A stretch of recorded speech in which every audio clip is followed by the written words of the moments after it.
Raider Nation, what's going on? You're watching the Raiders Report. Coming up here on today's show, we're going to get into the latest news and rumors around the Las Vegas Raiders after the NFL trade deadline. We're going to talk about Derek Carr. We're going to talk about Josh McDaniels. We're going to look at the 2023 NFL Draft, and then I think we should run through some of the big-time trades that happened today in the NFL. Unfortunately, none for the Raiders. Let's talk about the very first one, Josh McDaniels.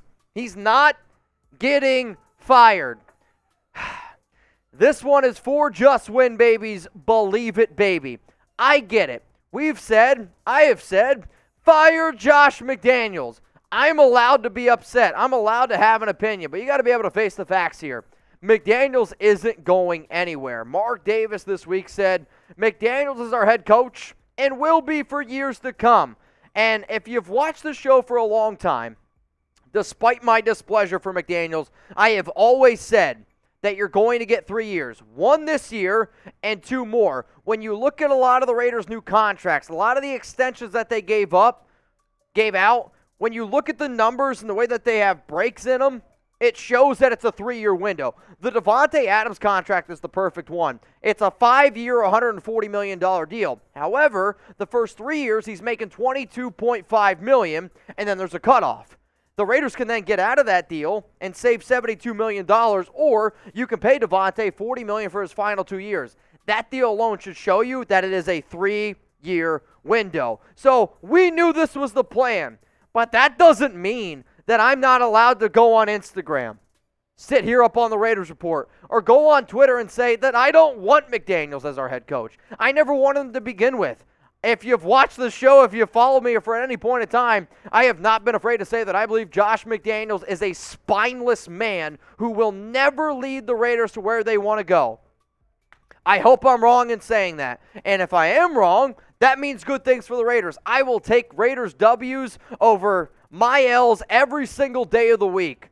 But I don't like Josh McDaniels. So as far as I'm concerned, I'm allowed to say fire him. But I also know that it's not going to happen. So here's my question to the nation. Do you believe in Josh McDaniels? We're going to make this the pinned comment on today's video. You can spam your Y for yes. You can spam your N for no. If you're saying yes, man, you are definitely the most glass half full person that I have never met. Let me know. Y for yes or N for no. My take is no. I don't believe in McDaniels. I wanted Brian Daboll. The Giants are 6-2. Do you know why? Because Brian Daboll is not only a great head coach, he's a leader. He's a leader of men. And Rich Bisaccia wasn't a great head coach last season. He wasn't. But that team played for him. That effort that I saw this past Sunday against the Saints told me all the Raiders players quit on Josh McDaniels. You know why? Because he's never been able to get along with people. He might be the smartest guy in the room, but if you can't connect with other human beings, your message is never going to get across. Here's what Tyler Polumbus, who played under Josh McDaniels in Denver, had to say about McDaniels.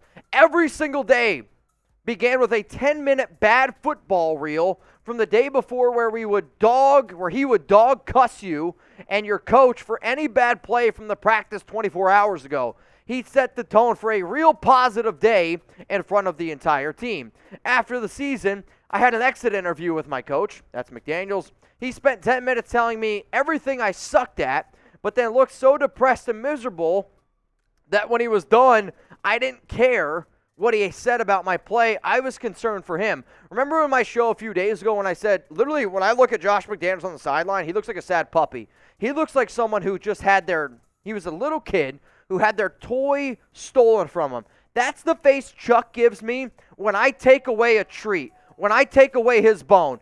That's the face that he gives me. You know why? Because McDaniels right now acts like a spoiled little brat that doesn't know how to fix anything on the sideline. So I get that Mark Davis wants to stick with McDaniels. And realistically, if you stick with a head coach for a long time, that's good. That means you're winning games. But if players don't want to play for him, then what? If your star players, Mark, who you are giving millions of dollars for and expecting Raider fans to pay all this type of money to go watch these players, but those players don't want to play for McDaniels, there's not a single Raider fan out there going to an Allegiant game, going to any Raider game saying, oh, I want to watch Josh McDaniels. No, they want to go watch Josh Jacobs. They want to watch Derek Carr. They want to watch Devontae Adams, Max Crosby. And if those guys don't want to play for that head coach, how can you sit up in front of everyone and say, that's the guy?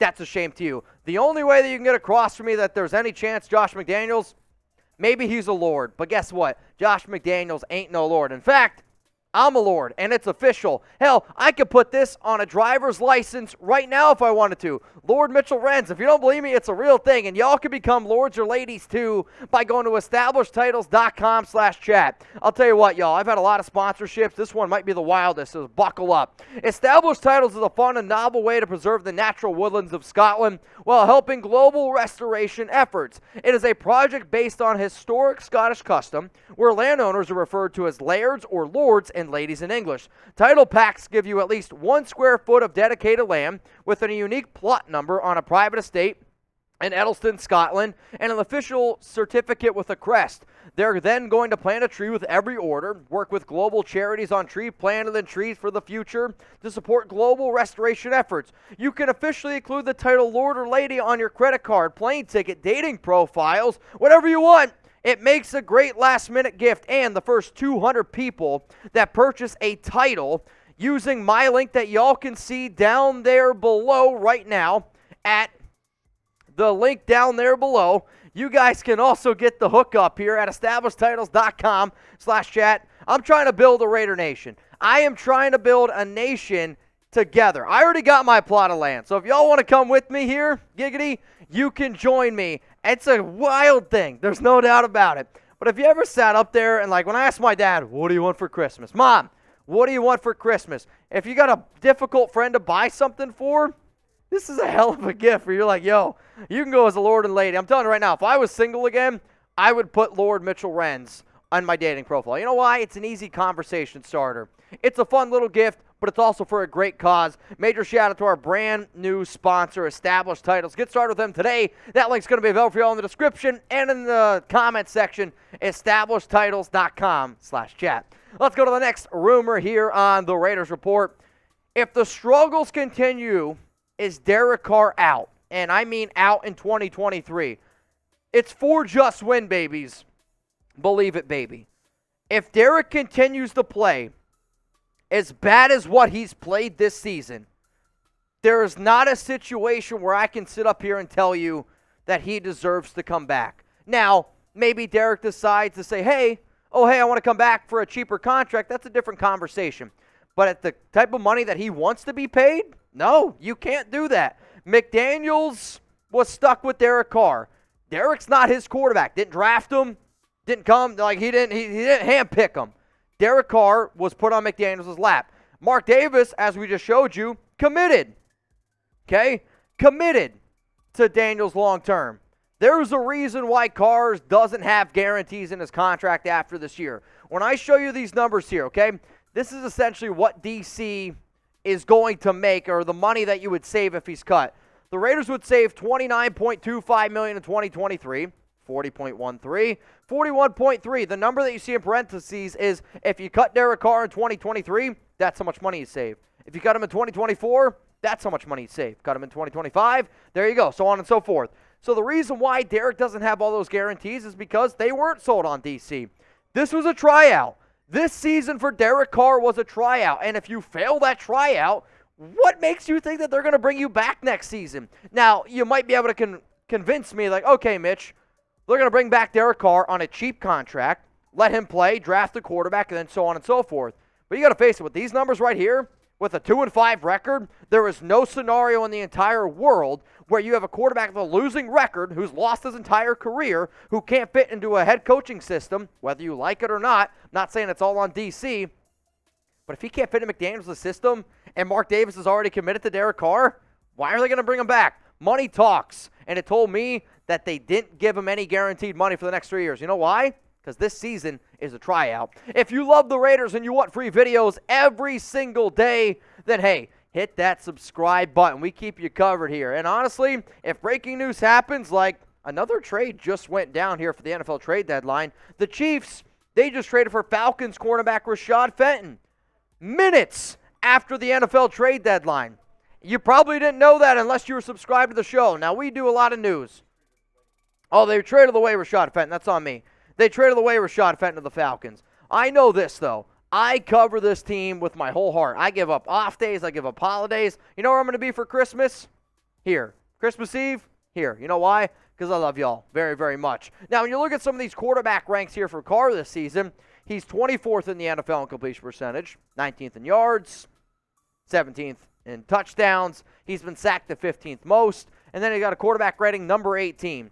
I tried telling y'all that DC's not a top 10 quarterback. He's a good quarterback. He needs a lot of talent around him. Right now, what you're seeing is a bad version of Derek Carr because McDaniels' system doesn't fit him. I wish that McDaniels would try to put a system around Derek Carr instead of trying to force Derek Carr in this offense into McDaniels' system. But unfortunately, that's not what we're being dealt right now. So if Carr can't play in McDaniels' system and they are losing, the Raiders are going to move on. You have to face the facts there. It's not just a Derek Carr problem. McDaniels deserves a lot of blame. But if Mark Davis is going to sit up there and tell you, hey, our back is with McDaniels and he's not going anywhere for years to come, and money talks, and you see $0 million of guaranteed money on Derek's contract over the next 3 seasons, Mark Davis is choosing Josh McDaniels over Derek Carr. And if Derek Carr can't win and he continues to play bad, they're not going to keep him. It's point blank simple. So I want you to be the GM here. Will Derek Carr be on the Raiders in 2023? Will he be the quarterback? I want you to type his number for 4 for yes or 2 for no. 4 for yes in the comments or 2 for no. Let's go to the final story here on the Raiders Report. The Raiders could draft a quarterback in round 1.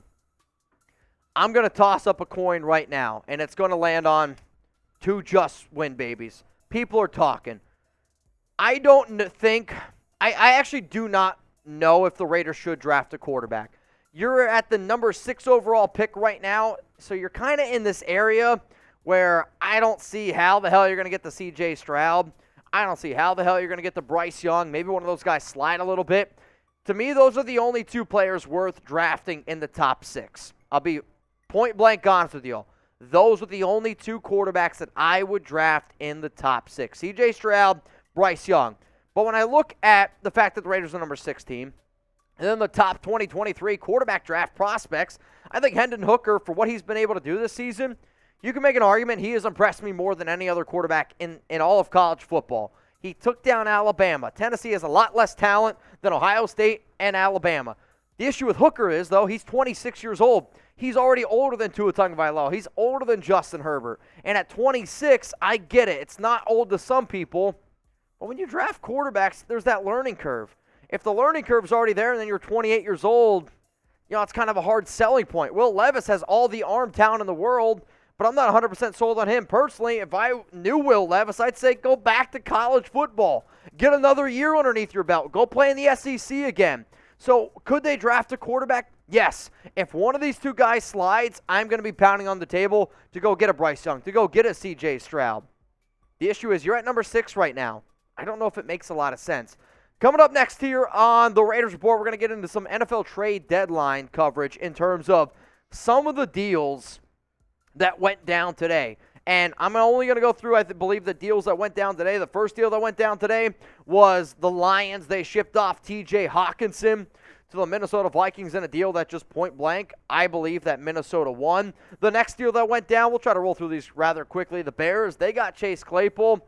This is the deal I think both sides win. If George Pickens steps up for Pittsburgh, it's a good deal for both sides. If not, the Bears win. Another deal, William Jackson. I would have loved to have William Jackson. There was a report that came out that said if the Commanders were unwilling to trade or unable to trade Jackson, they would just cut him.